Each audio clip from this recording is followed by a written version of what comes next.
माझ्या मामाची मुलगी त्या मॅक्सीवरतीच आहे ना फुलं तोडायला बसलेली होती आणि आम्ही मुंबईला आलो होतो ना, ॲनिव्हर्सरी होती. मग म्हटले आता फुलांचं डेकोरेशन करायचं, मग आम्ही फुलं तोडायचे कामं करत होतो, सगळे बसलेलो होतो. आणि त्याच्यात हे 4 पोरं आमच्या इथं, माझ्या बहिणींचे सगळे मुली या.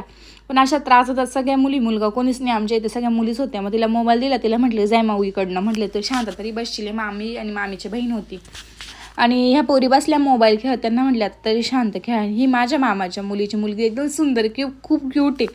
आणि माझी बहीण, दोघी बहिणी आहे ना डेकोरेशन करत होत्या. आणि माझी मम्मी आणि मामाची मुलगी दोघी मॅचिंग साड्या घातल्या होत्या. ते झालं आणि यांनी लगेच ना गाणे लावून दिले, सगळे डान्स करायला लागले, सगळं विस्कटून टाकलं. डान्स करायला सुद्धा मी पण गेले, पण असे विचित्र गाणे लावले होते. माझ्या मामीचं नाव सविता आहे ना, त्याच्यावर ना तिने गाणं लावलं होतं, पण त्याच्यावर नाचता येत नव्हतं. आम्ही जास्तीत जास्त हसूनच घेत होतो पहिले. पण असं एकत्रित फॅमिली आली ना का मग खूप मजा येते बरं का. असं गाणं वगैरे डान्स वगैरे खूप मस्त वाटतं. आणि लास्ट टाईम आहे ना माझ्या बहिणीच्या लग्नालाच आम्ही भेटलो होतो. याच्यानंतर आता नंतरच भेटलो. मामाच्या घरी का एवढी एन्जॉयमेंट नाही होतं. ते ह्यावेळेस खूप जण एकत्र झाले. आणि माझी मामाची मुलगी खूप सुंदर नाचते बरं का. तिचं नाव आहे ना प्राजक्ता.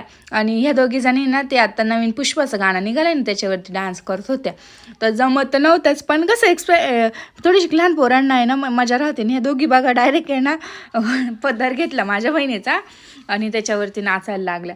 तर ते सुंदर गाणं नाही का, आजकाल पोरांना खूप ट्रेंड आलं त्या गाण्याचं, खूप सारी नाचतात बरं का हे पोरं. तर नेक्स्ट व्हिडिओ आपल्याला बघायचा आहे. तर एवढ्या ब्लॉगमध्ये ॲडजस्ट नाही झाला. पुढच्या ब्लॉगमध्ये मी नक्की दाखवेल कशी ॲनिव्हर्सरी केली, कशी काय केली, कशी एंट्री केली, सगळं आपण बघूया. तर कोमल बोडकेला फॉलो करायला विसरू नका, सबस्क्राईब करा बरं का आठवणीने. आणि यांचा डान्स कंटिन्यू चालत होता. आणि तुम्ही पूर्ण व्हिडिओ आवडला असेल कमेंटमध्ये सांगा बरं का.